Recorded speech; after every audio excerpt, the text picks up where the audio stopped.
Gold, trusted gold buyers. మీరు తాకట్టు పెట్టిన బంగారాన్ని విడిపించి ఈ రోజు ఉన్న మార్కెట్ ధరకు కొనబడను.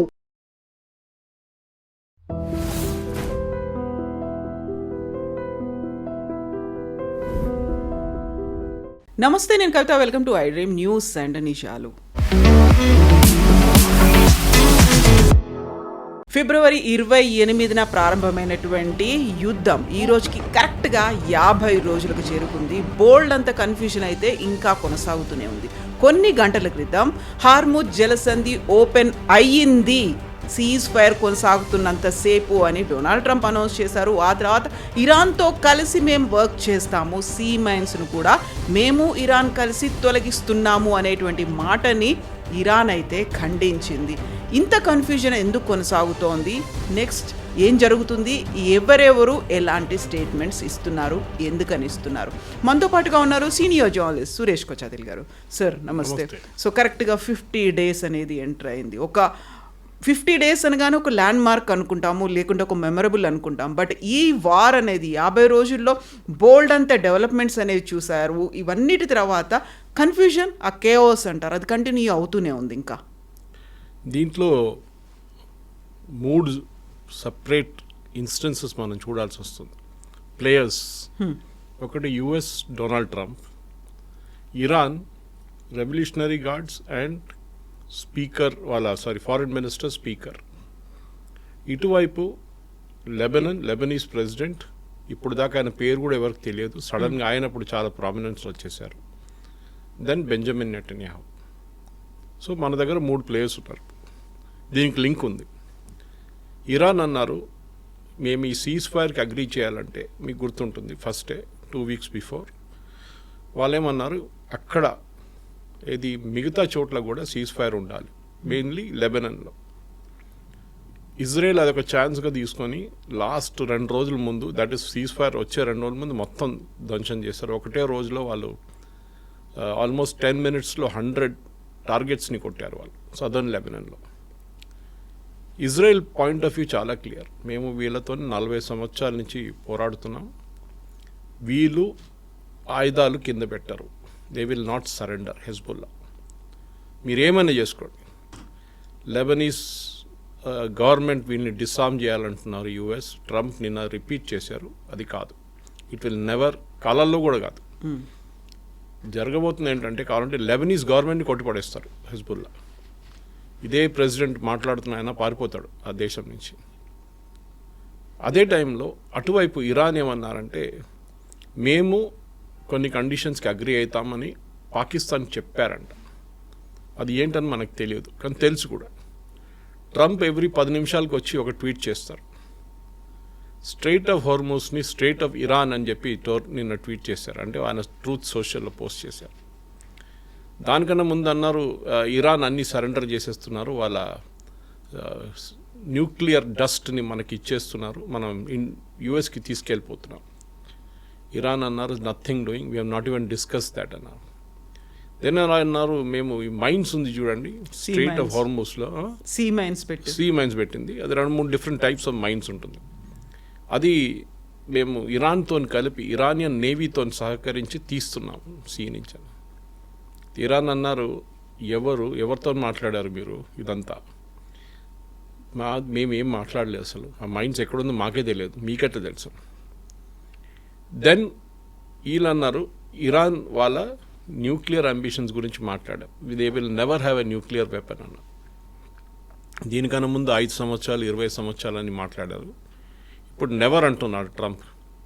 తో ఇరానియన్ పార్లమెంట్ స్పీకర్ అన్నారు, ట్రంప్ చెప్పే 7 అబద్ధాలు చెప్పారు, 7 అబద్ధాలే, 7 పాయింట్స్ కూడా అబద్ధాలే అని చెప్పారు.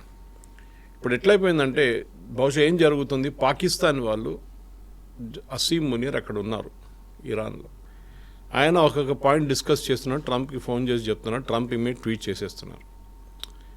ఎప్పుడైనా ఒక నెగోసియేషన్లో కవిత గారు ఒక గివ్ అండ్ టేక్ ఉంటుంది.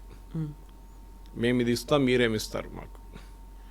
ఇరాన్కి మెయిన్గా ఇప్పుడు కావాల్సింది ఏంటంటే, వాళ్ళకి డబ్బులు కావాలి. వాళ్ళ inflation is at around 80%, currency devaluation 70%, food inflation 120%, 80% ప్రజలు బిలో పావర్టీ లైన్ ఉన్నారు. గవర్నమెంట్ ఎంప్లాయీస్కి జీతం ఇద్దామని చెప్పి ఆ బ్యాంక్ని ఇజ్రాయెల్ కొట్టేశారు మొత్తం. అక్కడ ఉన్న నోట్లన్నీ ధ్వంసం అయిపోయినాయి. ఇప్పుడు ఏం చేస్తారు ఇరాన్కి 2-3 ఆప్షన్స్ ఉన్నాయి. ఒకటి, వాళ్ళు అమ్మే ఆయిల్కి వాళ్ళకి పర్మిషన్ ఇవ్వాలి. అది ఫస్ట్ లాస్ట్ 1 month యూఎస్ ఇచ్చారు రష్యాతో పాటు, మీరు కూడా అమ్ముకోండి అని చెప్పారు ఇరాన్కి. ఇప్పుడు ఇరానియన్ ఆయిల్ని బ్లాకేడ్ చేసేసారు స్ట్రేట్ ఆఫ్ గల్ఫ్ ఆఫ్ ఒమాన్లో, హోర్మోస్ నుంచి బయటికి వస్తున్నప్పుడు. వెళ్ళే షిప్స్ని కూడా వెళ్ళనియట్లేదు, ఇరాన్కి వెళ్ళే షిప్స్. సో అది అక్కడ క్లోజ్ అయిపోయింది చాప్టర్. నెక్స్ట్ స్టెప్ ఇరాన్ చేయబోయేదంటే, ఇరాన్ అడుగుతున్నారు మా ఫ్రోజన్ అసెట్స్ బయట ఉంది చూడండి, బిలియన్స్లో ఉంది, అది మాకు ఒక 20 బిలియన్ లేకుంటే 30 బిలియన్ మాకు ఇవ్వండి. మాకు అర్జెంటుగా మా ప్రజల కోసం మా బేసిక్ ఇన్ఫ్రాస్ట్రక్చర్, రోడ్లు, బిల్డింగ్లు అన్నీ పోయినాయి, అది రిపేర్ చేయాల్సి వస్తుందన్నారు. అది యుఎస్ అంటున్నారు, మేము ఇయ్యమంటున్నాం. ఇది బరాక్ ఒబామా టైంలో జేసీపీ అగ్రిమెంట్ చేసినప్పుడు 2015 నుంచి 2017 లోపల ఆల్మోస్ట్ చాలా మటుకు అమౌంట్, పెద్ద అమౌంట్, 450 మిలియన్ అని ట్రంప్ అంటున్నారు. ఒక ఎయిర్క్రాఫ్ట్లో, పెద్ద బోయింగ్ ఎయిర్క్రాఫ్ట్లో తీసుకెళ్లారు, అండ్ తెహరాన్లో తీసుకెళ్ళి ఇచ్చేశారని చెప్తున్నారు. వాళ్ళ డబ్బులే అది. యుఎస్ ఏమో వాళ్ళ ట్యాక్స్ పేయర్ డబ్బుల నుంచి ఇవ్వట్లేదు, ఇరాన్ డబ్బులు వీళ్ళు సీజ్ చేసుకున్నారు. ఇప్పుడు ఈ పరిస్థితిలో ఇరాన్ ఉన్నారనమాట. So Iran cannot go forward, Iran cannot go backward. ఇరాన్లో నిన్న రాత్రి కూడా I was listening to Al Jazeera's Tehran correspondent. ఆయన ఏమంటున్నారంటే, ఇరాన్లో ఒక పవర్ స్ట్రగుల్ నడుస్తుంది. ఇరానియన్ రెవల్యూషనరీ గార్డ్స్ ఒకవైపు, నేను చెప్పాను చూడండి, స్పీకర్ ఆయన ఒక మిడిల్లో ఉన్నారు, ఫారిన్ మినిస్టర్ ఏమో యుఎస్ వైపు ఆయన స్వింగ్ అవుతున్నారు.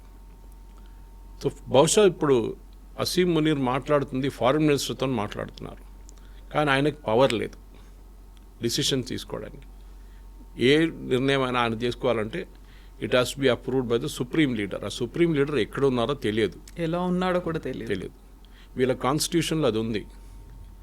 ఏం చెప్పినా కానీ ఇరాన్ గురించి, ఇరాన్కి ఒక డెమోక్రటిక్ ఫామ్ ఉంది ఒకటి, అది ఎక్కడ గల్ఫ్లో ఇంకా ఏ కంట్రీలో లేదు. అది సౌదీలో లేదు, ఇరాక్లో లేదు కానివ్వండి, మన యుఏఈలో లేదు, కువైత్, బహ్రెయిన్, ఖతార్, నోవేర్.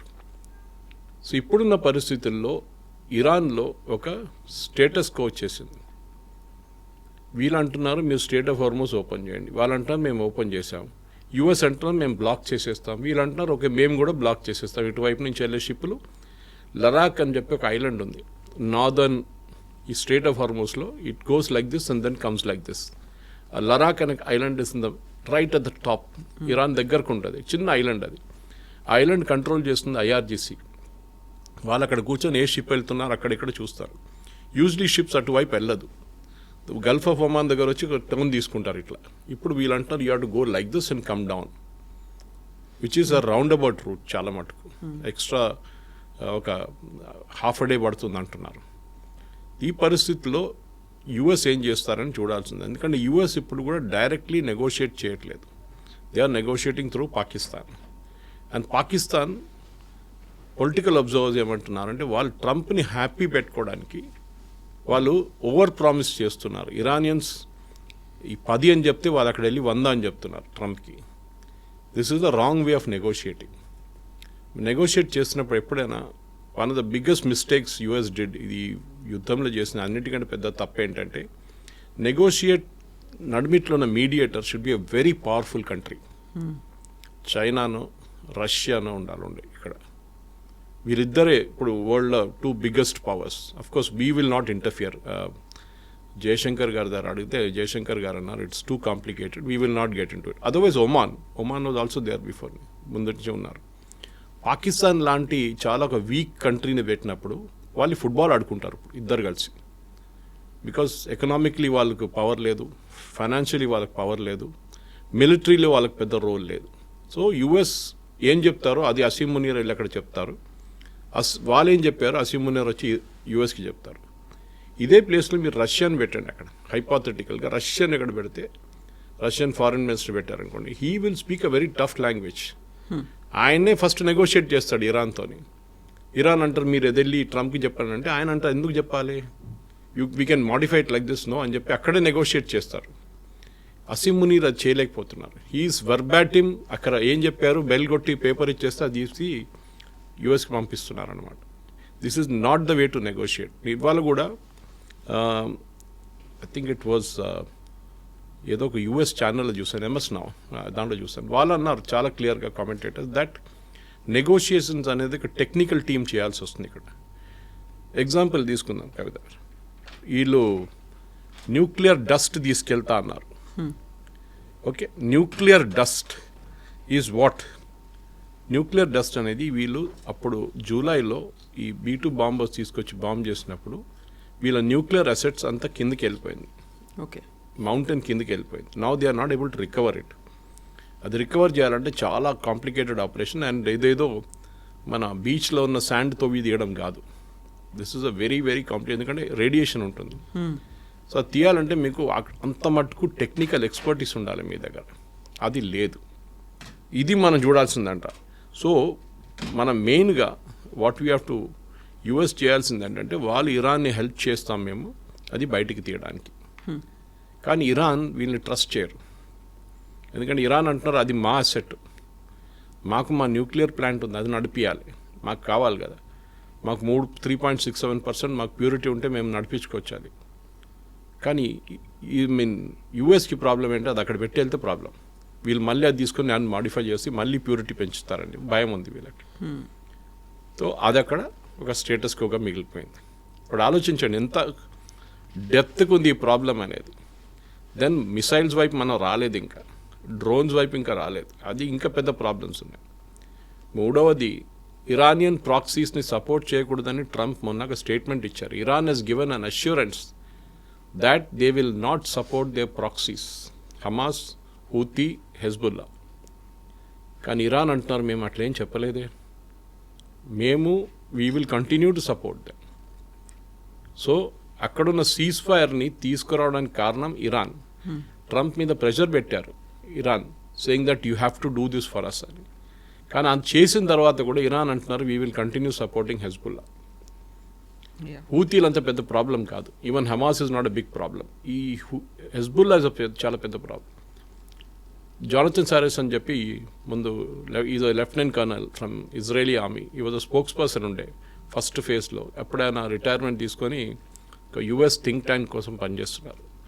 ఆయన ఇవాళ పొద్దున ఒక స్టేట్మెంట్ ఇచ్చారు. ఆయన అంటున్నారు ఇజ్రాయెల్లో Trump has become extremely unpopular. ఎందుకంటే ఇజ్రాయేలీ ప్రజలకి వాళ్ళు మే 1948 వాళ్ళ దేశం ఫామ్ చేసినప్పటి నుంచి వాళ్ళు పోరాడుతున్నారు వీళ్ళు. మీకు గుర్తుంటుంది, నేను చెప్పాను మీకు 2 days after Israel was formed Israel మీద దాడి జరిగింది. ట్రాన్స్ జార్డన్, ఈజిప్ట్, సిరియా, ఇరాక్ వీళ్ళందరూ కలిసి దాడి చేశారు. సో ఇజ్రాయెల్కి తెలుసు 1948లో ఏ పరిస్థితులు ఉన్నారో అదే పరిస్థితి 2026లో కూడా ఉంది. వాళ్ళ వైపు ప్లేస్ మారిపోయారు అక్కడిక్కడ కొంచెం అంతే. డైరెక్ట్ కంట్రీస్ దాడి చేయకుండా మిగతా వాళ్ళతో మా మీద దాడి చేపిస్తున్నారు. So we will not allow that to happen. ఇప్పుడు ఇజ్రాయలీ క్యాబినెట్ కూడా మీకు నిన్న మీరు వినుంటారు, వాళ్ళొక సెక్యూరిటీ మీటింగ్ జరిగే ముందు ట్రంప్ అనౌన్స్ చేసేసారు. There was a big fight in the cabinet అంట. నెతన్యాహు దగ్గర రాజీనామా చేయమన్నారంట, అంత ప్రెషర్ తీసుకొచ్చారు ఆయన మీద. సో నెతన్యాహు ఏం చెప్పారంట, బహుశా అది ఇజ్రాయలీ ఛానల్ 12 లాంటి ఛానల్స్లో ఇది వస్తుంది, న్యూస్ బయటకు వస్తుంది. ఏంటంటే ఈ సెడ్ ఇది 10 రోజులకే కాదా, దాని తర్వాత I will not agree to an extension. So cease fire అనేది 10 daysతో కంప్లీట్ అయిపోతుంది, దాని తర్వాత కొట్టేస్తాం మేము మనం. Okay, we will do that. Because అటువైపు కూడా అదే జరగబోతుంది. వాళ్ళ సీజ్ ఫైర్ ఇంకా 4 రోజులే ఉన్నాయి. ప్రెసిడెంట్ ట్రంప్ గారు అడిగారు నిన్న ఎయిర్ ఫోర్స్ 1లో, మీరు ఈ సీజ్ ఫైర్ పొడిగిస్తారంటే ఎందుకు, why should I extend it by 3 days? Iran నా దగ్గర వచ్చి సంతకం తీసుకెళ్తారు, సంతకం కొట్టే వెళ్ళిపోతారని చెప్పారు. నేనే పాకిస్తాన్కి వెళ్తా అన్నారు. 3 రోజులు కాదు 3 నెలలు కూడా ఇది జరగదు. ఏదైనా ఒప్పందం చేయొచ్చు, కానీ దాని on ground implementation is absolutely impossible. నేను చెప్పాను చూడండి, ఇరాన్లో ఒకవైపు ప్రజలు సఫర్ అవుతున్నారు, ఇంకొక వైపు Iranian revolutionary guards they are not ready to surrender. వాళ్ళు 160,000 మంది ఉన్నారు, they will fight to the last. ఇంకొక వైపు moderate faction, foreign minister and వాళ్ళు. ఇన్ఫ్యాక్ట్ నిన్న ఫారిన్ మినిస్టర్ ఆ స్టేట్మెంట్ ఇచ్చిన తర్వాత that strait of Hormuz is open అని, ఆయన డెప్యూటీ ఫారిన్ మినిస్టర్ ఆయన కాంట్రడిక్ట్ చేశారు. మా ఫారిన్ మినిస్టర్ గారు చెప్పారు strait of Hormuz is open, nothing of that sort.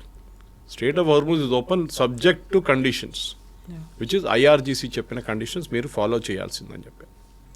So ఇది ఇప్పుడున్న కాంప్లికేషన్ కవిత గారు. ఇంకా ప్రెసిడెంట్ ట్రంప్ని ఎవరైనా కమ్యూనికేషన్ అడ్వైజర్ బాగుంటే వాళ్ళు ఫస్ట్ అడ్వైజ్ చేయాల్సిందంటే president should never make off the cuff statements. అంటే మీరు మీ ముందు ఒక మైక్ పెట్టంగానే మన దగ్గర చూస్తుంటారు మీరు, ఈ కొంతమంది పొలిటీషియన్స్ 10 మైక్ ముందు పెట్టంగానే ఏదో చెప్పేస్తారు, ఒక ఆవేశం వస్తుంది అప్పటికి, అండ్ బయటలు తీసుకుంటారు, అది పెద్ద కాంట్రవర్సీ అయిపోతుంది. దాంతో దాన్ని కాంట్రడిక్ట్ చేయాలని మళ్ళీ ఇంకొక అబద్ధం చెప్పాల్సి వస్తుంది. So it becomes a mess. మీరు యాజ్ అ ప్రొఫెషనల్ మీకు తెలియాలండి, ఇంత మాట్లాడాలి అంతే మాట్లాడాలి. ఒక్కొక్కసారి మాట్లాడకూడదు, sorry no comments. President Trump అది కాదు, ఆయనకి ఎవరు దొరికితే ఆయన అన్నీ చెప్పేస్తాడు. ఎస్ అయిపోయింది, ఫైటింగ్ ఫినిష్డ్, నేను టేక్ ఓవర్ చేసుకున్నాను, నేను అది చేశాను ఇది చేశాను.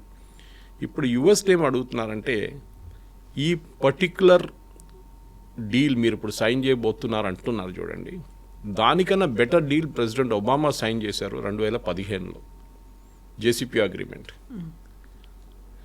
ఆ అగ్రిమెంట్ ప్రకారం ఇరాన్ ఇప్పుడు దాకా దేవుడమైన నాన్ న్యూక్లియర్ పవర్. మీరు ఆ రోజు అది చెంపి పక్కన పడేశారు. ఇప్పుడు ఆ అగ్రిమెంట్ కన్నా చాలా వీక్ అయిన అగ్రిమెంట్ మీరు సైన్ చేయబోతున్నారు ఇప్పుడు. సో ప్రెసిడెంట్ ఒబామా కరెక్టా మీరు కరెక్టా అని అడిగారు. ఆయనకి మళ్ళీ కోపం వచ్చింది. President Obama nothing, nobody, he's అది ఇది యూస్లెస్ ఫెలో అని చెప్పేశాడు నేను. సో ఓకే, యుఎస్లో పొలిటికల్ గేమ్ ఒకటి నడుస్తుంది. ఇంకోటి ఇజ్రాయేలీ లాబింగ్ గ్రూప్ యుఎస్లో, అది చాలా పవర్ఫుల్. ఇన్ఫ్యాక్ట్ ఐ థింక్ మన ఇండియాకు కూడా అసలు 10% కూడా వాళ్ళ లాబింగ్ పవర్ లేదు, ఇజ్రాయేలీ వాళ్ళది ఉన్నది. వాళ్ళకి ఎప్పటి నుంచో ఉంది అది, రైట్ ఫ్రమ్ ద 1940s. వాళ్ళ లాబింగ్ పవర్లు ఏం చేస్తుంటే వాళ్ళ దగ్గర ఉన్న చాలామంది కాంగ్రెస్ మెన్ది, అంటే వాళ్ళ ఎంపీస్ది ఎలక్షన్ ఫండ్కి కాంట్రిబ్యూట్ చేస్తారు వీళ్ళు, హెవీలీ కాంట్రిబ్యూట్ చేస్తారు. సో వాళ్ళు ఇవి చెప్పిన మాట వింటారు. ఇప్పుడు వాళ్ళు ప్రెషర్ పెడుతున్నారు to tell president Trump that lay off from this war, మమ్మల్ని పక్కన పెట్టి మమ్మల్ని ఇన్వాల్వ్ చేయకండి మీ యుద్ధంలో, మా యుద్ధం సపరేట్. కానీ ప్రాబ్లం ఏంటంటే కవిత గారు, వీళ్ళ ఇద్దరికి నడిమిట్లో ఒక కనెక్షన్ ఉంది, అంబ్లికల్ కార్డ్ ఉంది. యుఎస్కి ఇజ్రాయెల్ కావాలి, ఇజ్రాయెల్కి యుఎస్ కావాలి. ఇరాన్కి ఇజ్రాయెల్కి కావాల్సిన పొలిటికల్ లాబింగ్ సపోర్ట్ యుఎస్ నుంచి వస్తుంది. ఒక టైంలో ఆయుధాలు కూడా చాలా మటుకు యూఎస్ నుంచి వస్తుండే, కానీ ఇప్పుడు only aircraft is coming from US, F-35 లాంటి. మిగతా అన్ని ఇజ్రాయెల్ తయారు చేసుకుంటున్నారు ఆయుధాలు టు అబౌట్ 80%. 20% ఇప్పుడు కూడా యూఎస్ నుంచి ఇంపోర్ట్ చేస్తున్నారు. కానీ ఇది చాలా ఇంపార్టెంట్. యుఎస్ ప్రెసిడెంట్ కూడా ఒక్కొక్కసారి తట్టుకోలేకపోతారు వీళ్ళ లాబింగ్తో, ఫ్రస్ట్రేట్ అయిపోతారు వాళ్ళు. అది మన రీగన్ టైం నుంచి చూసాం, రొనాల్డ్ రీగన్ టైం నుంచి చూసుకుంటే even Barack Obama, no American president Israel లాబింగ్ని తట్టుకోలేరు వాళ్ళు, అంత పవర్ఫుల్ లాబీ ఉన్నారు వాళ్ళ దగ్గర. సో ఆ పరిస్థితుల్లో ఇప్పుడు ఈ 10 రోజుల సీజ్ ఫైర్ డిక్లేర్ చేసింది కూడా చాలా అన్పాపులర్ అయిపోయింది. ట్రంప్ నడిమిట్లో is trying to cool it down, saying నేను చెప్పాను వాళ్ళ ప్రెసిడెంట్ దగ్గర, లెబనీస్ ప్రెసిడెంట్ దగ్గర, that you have to disarm Hezbollah. అది మీరు చెప్పొచ్చు అంతే, ఒక్క 10 మంది హెజ్బుల్లా వాళ్ళ దగ్గర నుంచి కూడా మీరు ఆయుధాలు తీసుకోలేరు. It's impossible that for Lebanon. So అక్కడ ఒక పెద్ద ప్రాబ్లం ఉంది, ఇక్కడ కూడా పెద్ద ప్రాబ్లం ఉంది. ఐ థింక్ ఎంటైర్ సిచ్యువేషన్ ఒక పెద్ద గందరగోళంగా మారిపోయింది ఇప్పుడు. ప్రెసిడెంట్ ట్రంప్ని ఎవరైనా కంట్రోల్ చేస్తేనే ఈ సీక్వెన్స్, నెగోషియేటింగ్ సీక్వెన్స్ మళ్ళీ ముందుకెళ్ళొచ్చు. కానీ ఆయన ఆఫ్ ద కఫ్ రిమార్క్స్ చేస్తున్నా చూడండి, అది చాలా డ్యామేజ్ చేస్తుంది. సో ఆయన్ని ఎవరైనా కంట్రోల్ చేయాలి అంటే ఆయనకు మించిన వాళ్ళు ఇంకెవరో ఉండాలి, ఇంకొక సూపర్ పవర్ అనేది ఉండాలి. మీరు చెప్పినట్టుగా బెస్ట్ మీడియేటర్స్ అనేవాళ్ళు ఉండాలి. అలాంటి వాళ్ళు నాట్ షోయింగ్ దట్ ఇంట్రెస్ట్, మాకెందుకులే అన్నట్టుగా సైడ్ లైన్ అయ్యి ఉన్నారు. కాబట్టి ఇన్వాల్వ్ అయ్యే పరిస్థితి కూడా లేదు. ఈయన కూడా ఎవరు చెప్తే వినే పరిస్థితి లేదు. ఈయనకు ఎవరు చెప్పడానికి కూడా అంత ఇంట్రెస్ట్ కూడా చూపించట్లేదు. సో 50 days తర్వాత మళ్ళీ అక్కడికే వచ్చింది, అదే ప్లేస్లో ఆగిపోయింది, అలాంటి పరిస్థితి ఉంది అనుకున్నప్పుడు నెక్స్ట్ ఏం జరుగుతుంది అనుకుంటే అది కేవలం ఆ 3 దేశాలకో లేకుంటే లెబనాన్ ఇంక్లూడ్ అయింది దానికో మాత్రమే కాదు కదా పరిమితమై ఉంది. దీంట్లో ప్రాబ్లం ఏంటంటే లెబనాన్, ఇజ్రాయెల్, ఇరాన్, యుఎస్ వీళ్ళ ప్రాబ్లం కాదు. ఇది ప్రాబ్లం చాలా దేశాలకు వెళ్ళిపోయింది. మనకు తెలిసిందే, ప్రతి దేశాన్ని ఇంపాక్ట్ చేసింది ఇది. నేను ఇవాళ పొద్దున ఒక ఇంటర్నేషనల్ మ్యారిటైమ్ ట్రాఫిక్ వాళ్ళకి లైవ్ వెబ్సైట్ ఉంది వాళ్ళది. దాంట్లో మీకు షిప్స్ది డిఫరెంట్ కలర్స్ కనిపిస్తుంది, green colour and red colour. Green colour అంటే కంటైనర్, అంటే నాన్ ఆయిల్ కార్గో, రెడ్ ఏమో oil cargo. Almost 2000 ships stuck అయి ఉన్నాయండి, that is in Persian Gulf. దాంట్లో ఆల్మోస్ట్ 1200 కంటైనర్ కార్గో. దాంట్లో ఉన్నదంతా ఇప్పుడు దాకా స్పాయిల్ అయిపోయి ఉంటుంది ఆ హీట్లో, మిడిల్ ఈస్టర్న్ హీట్లో మొత్తం స్పాయిల్ అయిపోయి ఉంటుంది. అది ఎక్కడో తీసుకెళ్ళి పడేయాల్సి వస్తుంది వాళ్ళకి. కానీ వాళ్ళు బయట కూడా రాలేకపోతున్నారు, షిప్ స్టక్ అయిపోతున్నారు. షిప్కి రెంట్ ఉంటుంది, రెంట్ కట్టాల్సి వస్తుంది. ఇన్సూరెన్స్ కంపెనీ సైన్ ఆఫ్ చేయట్లేదు. మనకి కార్ నడిపిస్తున్నప్పుడు ఇన్సూరెన్స్ ఎందుకు తీసుకుంటారు? మనం ఒక యాక్సిడెంట్ జరిగితే కార్కున్న డ్యామేజ్కి కంపెనీ డబ్బులు ఇస్తారు కాంపెన్సేషన్గా. అది మొత్తం ఇవ్వరు, part of it they will give at least 80%. మీరు ఎవరిని వెళ్ళి కొట్టి వాళ్ళకి గాయాలు తగిలితే వాళ్ళకి హాస్పిటల్ ఖర్చు ఇన్సూరెన్స్ కంపెనీ చూసుకుంటారు. మూడోది, మీ కొట్టి ఎవరైనా చనిపోతే వాళ్ళకి కావాల్సిన అది యాజ్ పర్ కాంపెన్సేషన్ రూల్ ప్రకారం insurance company will have to pay.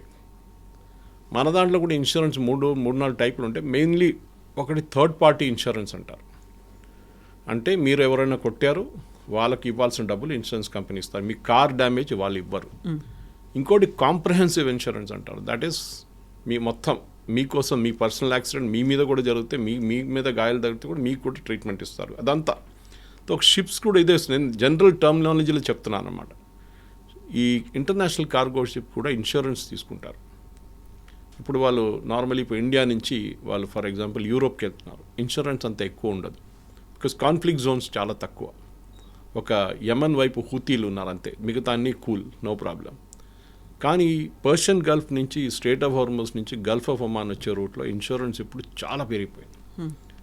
Insurance companies sign చేయట్లేదు డీల్స్, వాళ్ళు భయపడుతున్నారు వెళ్తే ఏమవుతుందని. నిన్న మీరు చూసుంటారు, ఈ ప్రెసిడెంట్ ట్రంప్ అనౌన్స్ చేసిన తర్వాత మాస్క్ అని చెప్పేసి one of the international joints మీరు చూసుంటారు, కంటైనర్ మీద వాళ్ళ పేరు ఉంటుంది మాస్క్. వాళ్ళ దగ్గర అడిగారు, మీరు you will start from tomorrow అంటే వాళ్ళు చెప్పారు, సారీ, అన్లెస్ మా ఇన్సూరెన్స్ కంపెనీ వాళ్ళు ఎస్ అని చెప్పేదాకా మా షిప్పులు ఎక్కడుందో అక్కడే ఉంటుంది. వాళ్ళు రిస్క్ అసెస్మెంట్ చేస్తారు. 100 షిప్పులు పోతే 5 షిప్పుల మీద డ్యామేజ్ జరిగితే then they will drop an insurance based on that. ఏ షిప్ ఇన్సూరెన్స్ లేకుండా ట్రావెల్ చేయరు. అండ్ మనలాగా మనం కాంప్రహెన్సివ్ ఇన్సూరెన్స్ తీసుకుంటాం ఒక సంవత్సరానికి, వాళ్ళు అట్లా కాదు, ప్రతి ట్రిప్కి తీసుకుంటారు. దాంట్లో ఏం కార్గో ఉంది, ఆ కార్గో విలువ ఎంత, దాంట్లో ఎంతమంది పనిచేస్తున్నారు ఆ షిప్లో, వాళ్ళ లైఫ్ ఎంత ఉంటుంది కాస్ట్, లైఫ్ ఇన్సూరెన్స్ లాగా. Then of course the ship value which is a fixed value anyway. ఇదంతా క్యాల్కులేట్ చేసి వాళ్ళు సైన్ ఆఫ్ చేసిన తర్వాత షిప్ ఒక ప్లేస్ నుంచి ఒక ప్లేస్కి వెళ్తుంది. ఇప్పుడు ఈ 2000 షిప్లు ఇక్కడ పడి ఉన్నాయి పర్షియన్ గల్ఫ్లో, అది ముందు బయటికి రావాలి. ఇంకొక 1500 షిప్లు గల్ఫ్ ఆఫ్ ఒమాన్ బయట వెయిట్ చేస్తున్నారు, ఖాళీ షిప్లు లోపలికి వెళ్ళడానికి. ద ఫస్ట్ ప్రయారిటీ ఎప్పుడు ఇస్తారంటే, మనం ఎయిర్లైన్లో చూసుంటాం, ఒక ఎయిర్క్రాఫ్ట్ ల్యాండింగ్కి ప్రయారిటీ ఇస్తారు, టేక్ ఆఫ్ కాదు ప్రయారిటీ ఇచ్చేది. ఎందుకంటే వాళ్ళకి రిస్క్ ఉంది ఎయిర్లో ఉన్నప్పుడు, అది ఎంత వేగంగా ఎంత వేగంగా ల్యాండ్ చేయాలన్నమాట దాన్ని. దాని తర్వాత టేక్ ఆఫ్ ఉన్న ఎయిర్క్రాఫ్ట్ని క్లియర్ చేస్తారు. సో అట్లనే ఫుల్ లోడెడ్ షిప్స్ని ఫస్ట్ క్లియర్ చేస్తారు. సో ఈ 2000 షిప్స్ని ఫస్ట్ ప్రయారిటీ లాగా అమెరికా క్లియర్ చేయాల్సింది, అప్పుడే ఒక కాన్ఫిడెన్స్ వస్తుంది. లేకుంటే ఆయిల్ ప్రైసెస్ నిన్న మీరు చూసుంటారు, ఈ అనౌన్స్మెంట్ చేయగానే బ్రెంట్ క్రూడ్ కూడా 80 దాకా వెళ్ళిపోయింది $1 పర్ బ్యారెల్. మళ్ళీ అది ఇవాళ 96 దాకా వచ్చేసినాయి మళ్ళీ తిరిగి. అంటే దే హ్యావ్ లాస్ట్ కాన్ఫిడెన్స్. వాళ్ళు ప్రెసిడెంట్ ట్రంప్ చెప్పే మాట ఆ మూమెంట్కి వాళ్ళు బిలీవ్ చేస్తున్నారు, కానీ దాని తర్వాత వాళ్ళకి రియాలిటీ తెలిసిపోతుంది, సస్టైన్ అవ్వట్లేదు. లేదు, gulf of strait of Hormuz open అన్నారు, తర్వాత ఇరాన్ అన్నారు, who said it is open? It is not open, it is closed. మా సూపర్విజన్ నడుస్తుంది, మేము IRGC క్లియర్ చేస్తే నా షిప్ వెళ్ళొచ్చు, then you're back to square one again. ఇది ఇప్పుడు జరుగుతుంది అనమాట. సో ఇట్లాంటి పరిస్థితుల్లో అమెరికా వాళ్ళ వైపు నుంచి ఉన్న ఫస్ట్ రిస్క్ ఏం చేయాలంటే, వాళ్ళు కొన్ని వార్షిప్స్ పంపించి ఈ షిప్స్ని అన్నీ ఎస్కార్ట్ చేసి బయటికి తీసుకురావాలి. అది తీసుకొస్తే then they will be an element of confidence. And Trump ఎంత తక్కువ మాట్లాడతారో అంత బాగుంటుంది అమెరికాకి. కానీ ఇదంతా జరగాలంటే ఒక ప్రొఫెషనల్ నెగోషియేటింగ్ టీం అక్కడ ఉండాల్సింది, పాకిస్తాన్ వాళ్ళు కాదు. It has to be Iranian versus directly negotiating team from US. ఇప్పుడు ఇరాన్లో నిన్న ఒక చిన్న ప్రాబ్లం జరిగిందని ఇరానియన్ స్టేట్ మీడియా కాదు, సెమీ అఫీషియల్ మీడియా వాళ్ళు చెప్తున్నారు. ఏంటంటే ఇరాన్లో ఉన్న హార్డ్ కోర్ వీళ్ళు ముల్లాలు ఉంటారు చూడండి, ఈ సీనియర్ అయతొల్లాస్ అందరూ, వాళ్ళ నడిమిట్లో మా లీడర్, సీనియర్ లీడర్ని, అంటే మా సుప్రీం లీడర్ని చంపిన మనిషి US as a organization, as a state, వాళ్ళని రిప్రజెంట్ చేసిన మనిషి జేడీ ఇవాన్స్, వైస్ ప్రెసిడెంట్. ఆయనతో మీరు ఎట్లా మాట్లాడారు అని చెప్పి పెద్ద ఒక క్వశ్చనింగ్ నడుస్తుందంట ఇరాన్. వెళ్ళిన డెలిగేషన్లో 3 ఉన్నారు చూడండి, వాళ్ళని ప్రశ్నిస్తారంట. మా సుప్రీం లీడర్ని చంపారు, మీరు వాళ్ళతో ఎట్లా మాట్లాడారు మీరు అని చెప్పేసి. సో వాళ్ళ మీద కూడా చాలా ప్రెషర్ ఉంది. ఇప్పుడు మీరు వినుంటారు, ఆ రోజు మనం ఒక 5 రోజుల ముందు 6 రోజుల ముందు చెప్పాము, నెక్స్ట్ వీక్ అయిపోతుంది, 2 రోజుల్లో వీళ్ళు మళ్ళీ కలుస్తారని చెప్పారు. 16th అయిపోవాల్సి 16th అయింది, ఇప్పుడు ఇవాళ జూన్ డేట్ ఎంత అయింది ఇవాళ? 18th. So they cannot, it is not so easy. Element of distress US and Iran చాలా ఎక్కువ. 47 సంవత్సరాల నుంచి వీళ్ళ నడిమిట్లో ఏ కాంటాక్ట్ లేదు. ఇరానియన్ అసెట్స్ 47 సంవత్సరాల ముందు ఫ్రీజ్ చేసిన అసెట్స్ అట్లనే పడింది. ఆ రోజు ఇరానియన్ ఎంబసీ మీద, యుఎస్ ఎంబసీ మీద దాడి చేసి తెహరాన్లో షా ఆఫ్ ఇరాన్ పారిపోయిన తర్వాత ఖొమేనీ వచ్చినప్పుడు ఆ ఎంబసీ స్టాఫ్ని మీరు కిడ్నాప్ చేసి హాస్టేజెస్కి 1 సంవత్సరం పాటు ఉంచుకున్నారు జిమ్మీ కార్టర్ టైం. అది అమెరికా ఎప్పుడు మర్చిపోరు. సో ఆ రోజు నుంచి వాళ్ళకి ఒక ఇన్సల్ట్ ఉంది అనమాట. దాని తర్వాత బెయిరూట్ మీద దాడి జరిగింది, 230 అమెరికన్ సోల్జర్స్ చనిపోయారు, 232 మంది చనిపోయారు. అదంతా అమెరికన్ సైకేలో ఉంది. ప్రతి అమెరికన్ ప్రెసిడెంట్కి ఆ ఇన్సల్ట్ అనేది వాళ్ళ బ్రెయిన్లో వైర్డ్ ఉంది. ఆ ఇన్సల్ట్ని ఎట్లయినా ఇరాన్ని కొట్టాలని చెప్పి వాళ్ళు ట్రై చేస్తున్నారు. అది జిమ్మీ కార్టర్ ట్రై చేశారు, అది కాలేదు. ఒబామా వచ్చిన ఆయన ట్రై చేశారు, ఆయన ఒక డీల్ అయితే సైన్ చేశారు అట్లీస్ట్. ట్రంప్ ఫస్ట్ టైం వచ్చారు, ఏం కాలేదు. దాని తర్వాత బైడెన్ వచ్చి he was a very very moderate man. ఇప్పుడు ట్రంప్ మళ్ళీ వచ్చి మేము వాళ్ళని కొడతా ఉంటున్నాం. కానీ it is not so easy, చాలా టఫ్ ఇది. ఎట్లా ముందుకెళ్తుందని ఎవరు చెప్పట్లేరు ఇప్పుడు. కానీ డెఫినెట్గా ఏదో ఒక సొల్యూషన్ రావాల్సిందే. ఎందుకంటే international maritime especially oil prices అది కూల్ డౌన్ కావాలంటే డెఫినెట్గా ఈ స్ట్రేట్ ఆఫ్ హార్మూజ్ ఒకటి ఓపెన్ పెట్టడం ఒకటి కాకుండా రెడ్ సీ వైపు కూడా that also has to be kept open అన్నమాట. సో ఇప్పుడు మ్యారిటైమ్ గురించి, ఇంటర్నేషనల్ క్రైసిస్ గురించి మాట్లాడుకున్నప్పుడు వాట్ అబౌట్ భారతదేశం? అక్కడ సఫిషియెంట్గా ఉన్నాయా? ఎందుకంటే ఒక 30 days పాటు రష్యా నుంచి మనం కొనుక్కోవచ్చు అనేది ఒక ఇంటరీమ్ రిలీఫ్ లాగా ట్రంప్ చెప్పాడు. ఆల్మోస్ట్ అది కూడా ఎండ్ అవ్వడానికి వచ్చింది. వాట్ నెక్స్ట్ అంటే ఏం జరగబోతోంది? మన దగ్గర కూడా క్రైసిస్ ఉంటుందా? దానికి డూ వీ హ్యావ్ దట్ సఫిషియెంట్గా ఉన్నాయా స్టోరేజ్? మనం ఏం చేసామంటే డీరిస్కింగ్ అంటాం మనం దీన్ని. ఒకటే సోర్స్ నుంచి కొనడం. ఫర్ ఎగ్జాంపుల్ మీరు ఒక షాప్ నుంచి రెగ్యులర్గా సరుకులు తీసుకుంటున్నారు, రేపు ఆ షాప్ బంద్ అయితే మీకు ఆల్టర్నేటివ్ ఉందా లేదా? సో మీరు ఇంకొక షాప్ నుంచి దానికి ఇది క్లోజ్ అయ్యే ముందే మీకు తెలిసినప్పుడు మీరు అక్కడి నుంచి కొనడం మొదలు పెడతారు. I'm talking very simple language. అది కొంచెం కాంప్లికేటెడ్ ప్రోడక్ట్ ఉండొచ్చు, అన్ని ప్లేస్లో అవైలబుల్ ఉండొచ్చు, ఆ ప్రోడక్ట్ ఉండదు. Same thing we are done. Guyana, Argentina, Russia, US, Africa వైపు నుంచి కూడా మనం ఆయిల్ తెప్పించుకుంటున్నాం. మనం అది కాకుండా గ్యాస్ తెప్పించుకుంటున్నాం, మనకు కావాల్సిన కొంచెం ఎల్పిజి వైపు నుంచి ఉన్న గ్యాసులు తెప్పించుకుంటాం. ఇవాళ యాజ్ వీ స్పీక్, ఇక్కడికి వచ్చే ముందు I was listening on the radio that US రష్యాని మళ్ళీ వాళ్ళ ఆయిల్ అమ్మడానికి మళ్ళీ పర్మిషన్ ఇచ్చారట 1 నెల పాటు. That agreement was ending today. చూడండి అమెరికా ఎంత గేమ్ ఆడుతున్నారు అమెరికా. వాళ్ళకి తెలుసు ఇరానియన్ ఆయిల్ మార్కెట్లో వస్తే ప్రైసులు తగ్గిపోతుంది, రష్యన్ ఆయిల్ వస్తే మార్కెట్లో ప్రైసెస్ తగ్గిపోతుంది. కానీ ఇరాన్కి ఆయిల్ అమ్మితే ప్రతిరోజు ఇరాన్ వాజ్ మేకింగ్ అరౌండ్, కవిత గారు, $120 million పర్ డే. ఇరాన్ వాళ్ళ ఆయిల్ అమ్మితే ప్రతిరోజు $120 million సంపాదించారు, which is very less actually. వాళ్ళు మినిమం $500 million సంపాదించుకోవచ్చు ఒక రోజుకి. కానీ వాళ్ళ దగ్గర కెపాసిటీ లేదు. అది పెద్ద ప్రాబ్లం. మీరు ఆయిల్ డ్రిల్ చేస్తున్నారు, తీసుకొస్తున్నారు, కానీ ఆ ఆయిల్ వచ్చి ట్యాంక్లో పడుతుంది, అక్కడి నుంచి షిప్కి వెళ్ళలేకపోతున్నారు. ఎందుకంటే అమెరికా బ్లాక్ చేసి పెట్టేశారు. ఇప్పుడు చైనా వాళ్ళు తీసుకెళ్తుండే ముందు, ఇప్పుడు చైనా వాళ్ళని కూడా ఆపేశారు అమెరికా. సో ఇరాన్ దగ్గర ఈ $150 million పర్ డే రెవెన్యూ ఇప్పుడు లేదు. దానికోసం వాళ్ళు కొంచెం దిగొచ్చారు ఇప్పుడు కిందికి. Otherwise they very cool. మీరు మమ్మల్ని బాంబ్ చేయండి, మమ్మల్ని కొట్టండి, ఏమైనా చేయండి, మాకు డబ్బులు వస్తున్నాయి, మేము మళ్ళీ రిపేర్ చేసుకుంటాం, మళ్ళీ కొనుక్కుంటాం ఆయుధాలు. కానీ ఇప్పుడు ఈ ఎకనామిక్ బ్లాకేడ్ వచ్చినప్పుడు వాళ్ళు ఏం చేయలేకపోతున్నారు. దానికోసం they are ready for a compromise. కానీ వాళ్ళ ఈగో, 2 వైపులు ఈగో ఉన్నాయి. ప్రెసిడెంట్ ట్రంప్కి అయితే మ్యాసివ్ ఈగో ఉంది, ఇటువైపు ఇరానియన్స్ కూడా తక్కువ కాదు. వాళ్ళు కూడా అంటున్నారు వీ విల్ వెయిట్, చూద్దాం ఏం జరుగుతుందో, మేము కూడా నెగోషియేట్ చేస్తాం, కానీ మాకు 2-3 రెడ్ లైన్స్ ఉన్నాయి which we will not cross. Uranium, వాళ్ళ missile programme and support to the Hamas, Houthis, Hezbollah. ఇది 3 మేము కాంప్రమైజ్ చేయం. మిగతా అన్నీ మేము కావాలంటే మాట్లాడి నెగోషియేట్ చేసుకుంటాం. దీస్ 3 ఆర్ రెడ్ లైన్స్ అని. ఎస్ సార్, మండే కల్లా ఎలాంటి డెవలప్మెంట్స్ ఉంటాయో చూద్దాం. Thank you so much sir. Thank you very much. Thank you sir. Subscribe iDream. And please subscribe to iDream. For more videos, subscribe to iDream. Please like, share and subscribe to the channel. Congratulations, iDream. Subscribe to iDream. Subscribe to iDream. So subscribe to iDream Media. iDream ki iDream team andarki huge congratulations. Please subscribe iDream Media. Please subscribe to iDream. Subscribe iDream. Please subscribe to iDream. iDream అంటే నా కళల ఛానల్ను subscribe చేసుకున్న నోరు తిరుగుతలేదు, మీరైతే గంట గుర్తు కొట్టండి. For more such videos, please subscribe to iDream.